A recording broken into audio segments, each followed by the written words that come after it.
तुम्ही पुढे बस. आता ह्याच्यामध्ये अँगल आपल्याला किती डिग्री पण अँगल किती 0 ते किती असतो 360 डिग्री. पूर्ण सर्कलचा अँगल किती असतो 0 ते 360. अँगल कसा मोजतात डिग्रीमध्ये मोजतात ना. आता 1 डिग्री जो असतो ना तो परत काय होतो 60 डिव्हिजन मध्ये डिवाइड होतो. म्हणजे 1 डिग्री म्हणजे 60 मिनिट.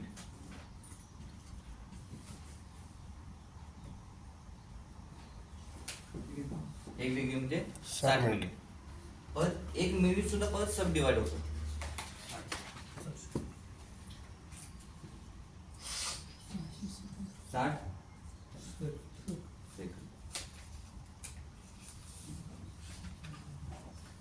आपल्याला ह्याच्यामध्ये 20 सेकंद पर्यंत अँगल मोजू शकतो आपण.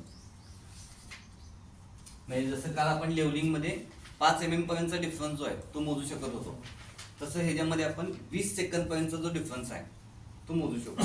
आता ह्याला मी थोडस एनलार्ज करून बघायला गेलो तर समजा माझा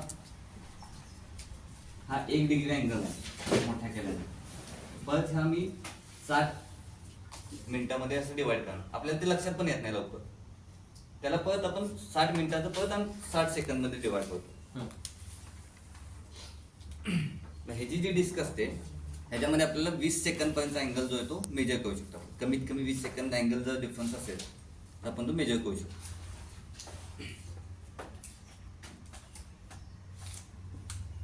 आता काय करा, अजून एक मशीन घ्या आणि